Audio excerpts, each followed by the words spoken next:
Namo tassa bhagavato arahato samma sambuddhassa.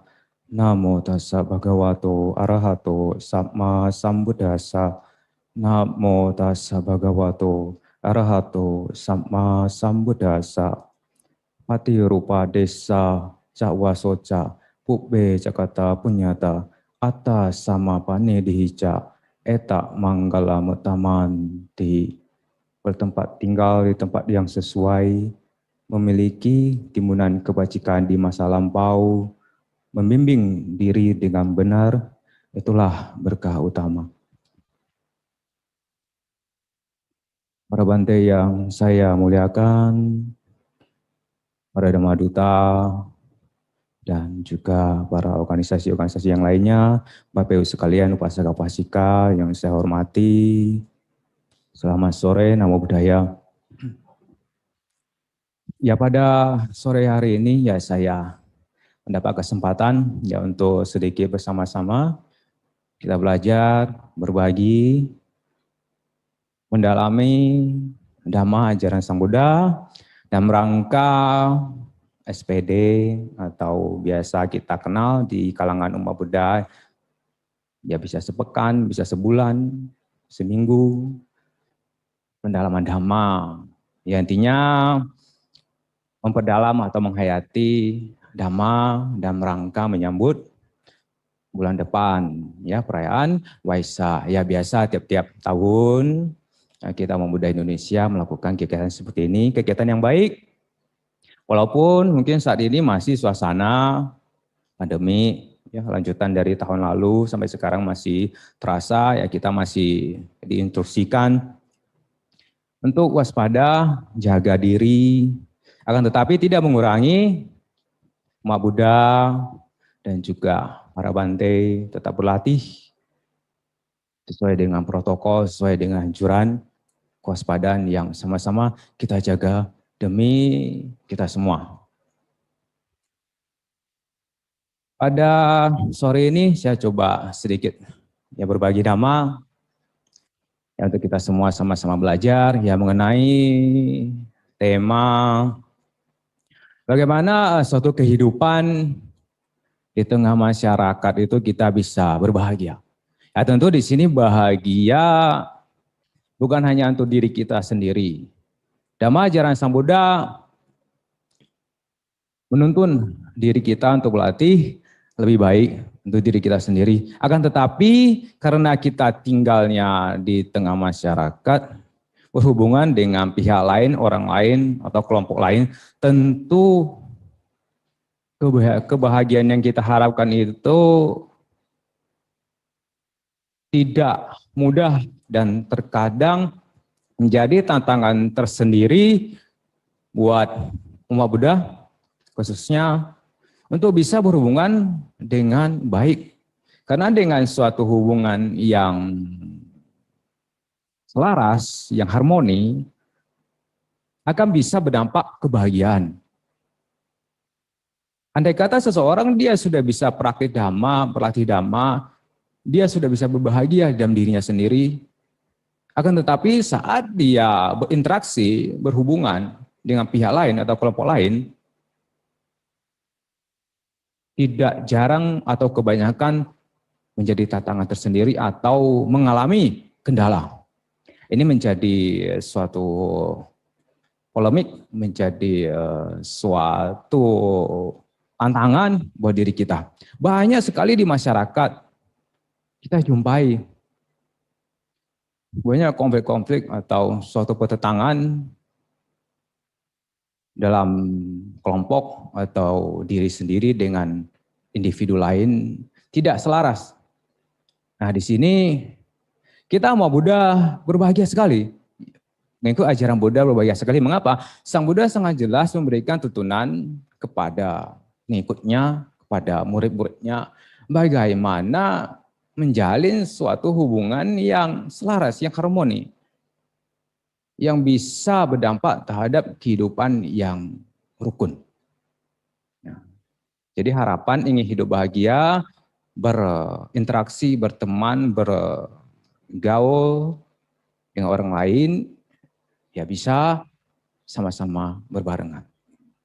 Nah ini sangat bersesuaian sekali, sangat berguna sekali buat kita semua untuk bergaul atau berteman dengan pihak lain. Tentu di sini dimulai dari kelompok kecil. Ya bagaimana berhubungan, menjalin sikap kita terhadap orang-orang dekat kita. Sebelum seseorang berinteraksi, bergaul, menjalin relasi hubungan dengan kelompok yang lebih besar atau organisasi atau masyarakat yang lebih luas, tentu orang tersebut harus memulai berlatih, menerapkan, mengembangkan dhamma di kelompok kecil atau dimulai dari keluarga sendiri. Jadi sebelum terjun berinteraksi, bermasyarakat di tengah masyarakat, dimulai dulu dilatih di keluarga sendiri. Ya tidak jarang di keluarga sendiri saja, yang keluarga kecil nggak terlalu banyak, masih banyak muncul berbagai pertentangan, hubungan yang tidak rukun, tidak serasi. Banyak sekali kita jumpai. Oleh karena itu, mari kita bersama-sama untuk kita simak, bersama-sama kita latih kembangkan apa yang dianjurkan oleh Sang Buddha kepada kita semua. Di sini Sang Buddha menyampaikan bagaimana bersikap interaksi di keluarga kecil. Ya, dari keluarga dekat dulu, di rumah ada ayah, ibu, papa, mama, dan juga ada anak. Ya, jadi ini buat yang berumah tangga, upasaka pusaka yang memilih untuk berkeluarga. Di keluarga, di rumah, ya, keluarga kecil ada ayah, ibu, anak, ya mungkin ada mertuanya atau lainnya. Nah di sini Sang Buddha mengajarkan ya, bagaimana seseorang itu bersikap. Tiap-tiap individu punya tugas peran dari dirinya sendiri. Seorang kepala rumah tangga di sini orang tua punya tugas, punya sikap yang harus dikembangkan, yang harus diterapkan di dalam keluarganya agar bisa membangun, merawat, menjaga hubungan yang rukun, hubungan yang bahagia, tidak banyak konflik.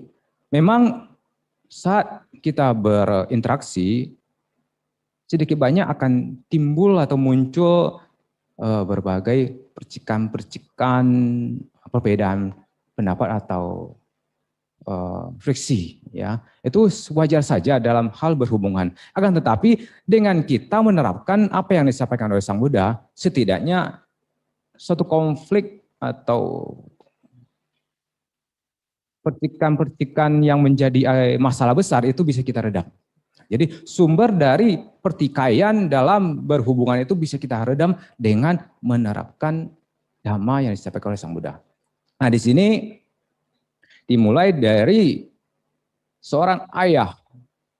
Jadi ada sikap-sikap yang harus diterapkan di dalam keluarga. Sebagai ayah atau suami, sebagai seorang istri atau ibu, dan juga sebagai seorang anak, semuanya punya tugas yang harus diterapkan, dikembangkan agar hubungan di keluarga itu ya setidaknya tidak banyak konflik. Walaupun ada konflik, wajar. Tidak sampai konflik itu menjadi pertikaian. Untuk suami dalam berhubungan dengan istrinya, Sang Buddha sampaikan ada 5 sikap yang harus diterapkan. Sebenarnya ini sangat mudah. Dhamma yang disampaikan juga tidak terlalu muluk-muluk ya bahasa umumnya, ya tidak terlalu rumit. Yang pertama adalah suami harus bersikap hormat kepada istrinya. Ini sikap yang pertama. Tidak jarang kita dengar seorang suami itu semena-mena. Bahkan apalagi di zaman sekarang, mungkin dia terpengaruh oleh pergaulan di luar atau gimana, atau permasalahan ekonomi atau apa. Si suami ini ya bukan seorang suami yang layak. Bukan seorang pria sejati. Mengapa? Dia semena-mena. Menghina, berkata-kata yang merendahkan pasangannya. Padahal itu istrinya sendiri. Bahkan ada yang lebih berbahaya, yang lebih ekstrim. mencaci maki di depan umum, wah itu sangat sangat berbahaya sekali dan sangat tidak diperbolehkan seorang suami bersikap seperti itu. Apapun permasalahannya, sebesar apapun konflik sebab suatu masalah, tidak diperkenankan seorang suami bertindak seperti itu. Apalagi saat melakukan tindakan tidak terpuji seperti itu di depan anak-anaknya. Bagaimana anak-anaknya kelak nanti? Ini yang pertama. Ya, suami harus selalu bersikap hormat kepada pasangannya. Hargai. Bagaimanapun juga, yaitu istri Anda. Ya, jadi hormatilah. Apapun itu latar belakangnya, apapun itu yang masalah yang sedang dibicarakan, jangan sampai terjadi kekerasan di dalam rumah tangga. Ya ini harus selalu diingat-ingat, mau secanggih, sekerbang berkembangnya kehidupan kita, mau semodern apapun juga, pertumbuhan dunia, tetap harus menjaga sikap ketika kita sopan santun kita sebagai seorang laki-laki, sebagai seorang suami kepada istrinya. Pertama harus hormat, sangat menghormati istrinya. Bukan hormat itu bukan takut ya. Terkadang kan ya bahasa bercandanya kan begitu ya. Bahasa bercandanya suami-suami takut istri. Padahal enggak. Ya bukan. Justru suami saking hormatnya mengerti ya menghargai istrinya bukan takut ya. Kelihatannya takut tapi sebenarnya enggak. Tapi ada juga sih yang takut emang. Ada juga yang takut beneran. Tapi enggak lah kalau enggak sampai segitunya lah ya. Takutnya enggak sampai ngumpet di kamar mandi enggak lah ya. Ya intinya suaminya bukan takut tapi menghormati. Ya suami mengalah itu ya demi pasangannya, demi istrinya bahagia yang nggak jadi soal ya. Jadi pertama suami harus bersikap hormat. Yang kedua tidak boleh menghina. Ya ini sama ya hubungannya. Menghina mungkin istrinya dari latar belakang keluarga yang ya ekonominya mungkin ya barangkali menengah ke bawah. Ya tetap tidak boleh seperti itu ya. Jadi seorang suami harus bersikap yang bijak, satria, yang memberikan teladan terhadap keluarganya. Jadi tidak menghina, apapun itu bentuknya. Jangan ya karena ya suatu ucapan itu yang menyudutkan, memojokkan, yang membuat apalagi seorang wanita ya dengan kata-kata yang kasar, kata-kata yang merendahkan. Wah, itu kan bisa kesel sekali ya. Ya nanti ya masalahnya tambah rumit ya. Dari hal yang sederhana tidak mampu mengendalikan lisannya, bicaranya, mulai. Hanya dari ucapan seorang suami mungkin lagi kesel kerja atau gimana gitu ya, pulang udah ada istrinya, udah dilampiaskan istrinya. Jangan ya. Jadi seorang suami harus bersikap sebagai seorang pria, ya pria sejati, pemimpin keluarga, ya tidak boleh berkata-kata yang merendahkan, apapun itu bentuknya kepada pasangannya. Yang ketiga adalah setia. Nah, setia ya harus ya komitmen, setia memberikan kepercayaan, menunjukkan sikap bisa dipercaya kepada pasangannya. Apalagi yang suaminya kerjanya, kan banyak sekarang kan kerjanya di luar kota, luar negeri. Nah, ini tantangan juga ya. Suami harus menunjukkan sikap bisa dipercaya kepada istrinya. Ya, jangan hanya karena suaminya tidak ahli, tidak pintar bersikap, berkomunikasi dengan istrinya curiga terus. Nah, mulai menjadi sebab munculnya pertengkaran. Nah ini, jadi dengan sikap setia, menunjukkan sikap bisa dipercaya akan meredam, mencegah timbulnya berbagai permasalahan di keluarga. Ya gimana keluarga bisa hidup damai, maju, berkembang, ya sementara penuh dengan konflik tentu akan sulit. Jadi sikap-sikap ini, sikap positif ini dikembangkan supaya di keluarga itu bisa tumbuh, ya suasananya menyenangkan, bahagia, mendukung, jauh dari pertentangan, pertikaian. Nah seperti itu. Caranya dengan ya menjaga sikap kita, menumbuhkan sikap yang positif. Yang keempat adalah suami harus memberikan kepercayaan kepada istrinya. Ya dalam mengelola apapun yang ngurus rumah tangga, andai kata yang sudah punya anak, ya pokoknya urusan rumah tangga ya suami jangan terlalu ikut campur ya, kasih kepercayaan kepada istrinya. Istrinya senang bisa dipercaya. Nah, seperti itu ya. Yang kelima adalah memberikan persembahan atau hadiah kepada istrinya. Kan? Coba tanya ibu-ibu di sini, kalau suaminya pulang bawa hadiah seneng nggak? Seneng, ya kan? Apalagi, iya, apalagi hadiahnya, ya kan? Yang berkilau-berkilau, ya kan? Bunga, nah, ya kan? Dan sebagainya. Nah, senang-senang, ya kan? Suaminya senang memberikan hadiah kepada istrinya, istrinya lebih senang. Kalau dikasih hadiah masa sewot kan enggak ya? Senang ya begitu. Coba senang sama senang ya bahagia ya. Yang tadinya mau berantem nggak jadi. Ya kan? Istrinya udah siap-siap di pintu rumah, suaminya pulang udah siap siaga, ya kan? Mau ngajakin ribut. Suaminya ngerti, tahu, ya kan? Ngerti aja dan mudah. Pulang-pulang bawa makanan favorit istrinya. Nah, nggak jadi. Yang tadinya siap-siap mau ribut, nggak jadi. Mengapa ya suaminya menerapkan? Ya, mengerti. Yang memberikan hadiah kepada istrinya seperti itu aja menghargai pasangannya. Ya ini. Jadi 5 sikap suami di rumah. Mudah-mudah, nggak sulit. Ya kan? Tapi ya harus berusaha untuk rutin ya dikembangkan supaya di keluarga itu ya rukun, akur. Nah, seperti itu ya. Lalu bagaimana tiba balik dari istrinya, sikapnya bagaimana? Tadi kan suaminya sudah kasih hadiah, kasih kepercayaan, ya bersikap baik, positif. Nah, bagaimana dengan pihak istri? Ya istri juga jangan menjadi lupa diri ya. Waduh, mentang-mentang suaminya baik, ya kan?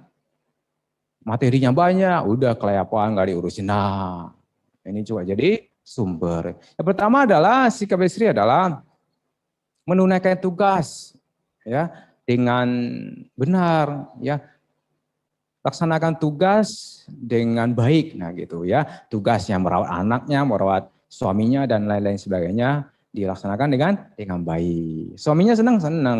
Mengapa? Wah, istrinya bisa menjalankan atau kepercayaan yang diberikan suaminya bisa dilaksanakan dengan baik. Ya senang ya senang. Istrinya senang ya senang, suaminya senang ya senang. Ya kan, sama-sama ya senang. Nah begitu ya. Yang kedua adalah membina hubungan baik dengan pihak keluarga suaminya, ya mertua, ipar-ipar dan sebagainya. Nah itu, ya jadi banyak di masyarakat kita jumpai, apalagi yang tinggalnya satu atap, ya istilahnya, satu rumah, mertua, menantu, anak, cucu, segala macam kumpul jadi satu. Wah, itu coba kalau suaminya punya istri, istrinya nggak mau bergaul atau berteman dengan pihak keluarga suaminya. Wah, mulai dah, ya kan? Nah, itu jadi bisa menjadi sebab munculnya pertengkaran. Nah, jadi istri berusaha pintar-pintar ya bergaul dengan pihak keluarga suaminya. Ya kalau misalkan tinggalnya beda rumah ya lebih bagus, tapi tetap harus dikunjungi ya pihak keluarga suaminya. Nah, supaya hubungannya baik, ya akur. Apalagi kalau misalkan andai kata suaminya itu anak tunggal. Wah, ya kan? Cari terus sama orang tuanya walaupun sudah menikah kan. Ya orang tuanya ya keingat sama anaknya. Nah, begitu. Jadi istri nggak boleh ego, nggak boleh egois. Ya, walaupun tetap udah jadi istri, ya harus kita menjalin hubungan. Yang ketiga adalah setia, sama-sama ya, sama-sama setia, komitmen, sama-sama menunjukkan sikap bisa dipercaya. Nah, suami setia, ya barangkali kerja di luar kota, luar pulau, di mana, ya suami setia di sana, istri setia di rumah juga ya. Lalu yang keempat adalah hemat. Nah ini ya, jadi ibu-ibu kalau suaminya sudah kasih banyak, kasih kepercayaan materi, ya semuanya harta udah dikasih semua ya, dirawat ya. Jangan dibuat foya-foya ya, buat ya itu ya, nanti wah habis, wah minta lagi, habis minta lagi ya suaminya lama-lama ya nanti protes ya kan, kemana aja dikasih dananya, nah begitu kan. Jadi harus pintar mengelola keuangan keluarga, ya pintar-pintar yang hemat. Yang kelima adalah rajin. Ya, tadi tugas kan sudah dilaksanakan dengan baik. Yang berikutnya ya rajin. Ya, yang umpama suaminya pergi kerja pagi-pagi ya bangun, ya siapkan segalanya. Ya, jangan suaminya udah berangkat kerja, istrinya baru bangun. Pulang istrinya udah tidur. Nah, kapan ketemunya gitu. Nah, gitu ya. Jadi ya jadi istri yang baik. Ya, istri yang baik walaupun ya mungkin sekarang ya teknologi, fasilitas segala macam ada ya tetap tugas di rumah tangga ya harus dilaksanakan. Nah, ini ya 5 sikap suami istri, istri suami ini diterapkan, dikembangkan, dipertahankan, ditumbuhkan maka suatu hubungan keluarga yang bahagia ya bisa diperoleh. Begitu juga kalau sudah punya anak, ya lakukan kewajiban ya, sebagai orang tua. Ya mudah, ya mencegah anaknya jangan sampai jadi orang jahat, menganjurkan untuk banyak melakukan kebajikan, ya. Lalu dididik anaknya, disekolahkan formal maupun non formal. Jadi belajar bukan hanya di sekolah, tapi juga di rumah, ya bagaimana pelajaran tata krama, ya agama, etika. Nah, itu juga termasuk tanggung jawab dari orang tua. Ya, ada juga orang tua berpikir, ya sudahlah anaknya kan udah disekolahkan, udah berpikir orang tuanya berpikir udah bayar mahal, ya kan biarinlah anaknya diurus sama gurunya. Ya nggak begitu juga, ya. Orang tua tetap punya tugas untuk mendidik anaknya. Ya lalu ya mencarikan, ya andai kata anaknya ingin berkeluarga, kurang mampu, ya mencari pasangannya dibantu anaknya. Lalu yang kelima adalah menyiapkan materi, bekal untuk kehidupan anaknya. Nah itu orang tua. Nah seperti itu ya, jadi peran orang tua terhadap anaknya. Ini juga sebagai bentuk ya menjalin, merawat, berusaha untuk berhubungan baik dengan anaknya. Tidak jarang juga kita dengar di masyarakat banyak yang bertikai, banyak yang ribut antara orang tua dengan anak, anak dengan orang tua. Banyak sekali kejadian seperti itu. Nah ini karena apa ya? Salah satunya seperti ini. Tidak mengembangkan sikap-sikap positif, sikap-sikap yang baik. Jika berusaha mengembangkan sikap positif ya hal-hal yang baik ya bisa terlaksana. Hal baik dikembangkan, andai kata timbul suatu perbedaan pendapat yang tidak menjadi permasalahan yang besar. Ya kalau tidak berusaha untuk bersama-sama menemukan hal positif ya. Kalau ada suatu percikan, ada suatu bentuk godaan atau provokasi ya dari luar, maka akan menjadi sumber permasalahan. Nah seperti itu. Ya, kalau anak bagaimana tugasnya? Bagaimana anak berhubungan dengan orang tuanya? Ya, merawat orang tuanya. Itu tugas. Tugas baik, sikap yang baik yang ditemukan.